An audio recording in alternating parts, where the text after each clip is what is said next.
এক ছেলে তার বাবাকে প্রশ্ন করছে, বাবা তুমি আমাকে নতুন ফোন কেন কিনে দেবে না?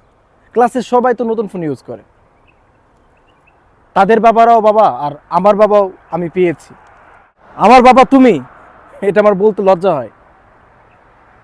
তুমি আমাকে নতুন একটা ফোন কিনে দিতে পারো না? কয়দিন চালাবো আর পুরান ফোন? উত্তরে বাবা বলল, বাবা আমরা তো গরিব মানুষ, তোমার বন্ধুরা যখন ঘুমায়, তুমি যখন ঘুমাও, ঠিক তখনও আমি কর্ম করে আমাদের সংসারটা চালিয়ে যাই। বড় হও, বুঝবে। আসলে প্রত্যেকটা বাবারই দায়িত্ব আছে ছেলের প্রতি, পরিবারের প্রতি। কোনো বাবাই চায় না তার ছেলের কাছে খারাপ হতে, কিন্তু আমরা ছেলেরা অনেক সময় বাবাদেরকে ভুল বুঝি। বাবা তো বাবাই, বাবার সাথে কারো হয় না তুলনা।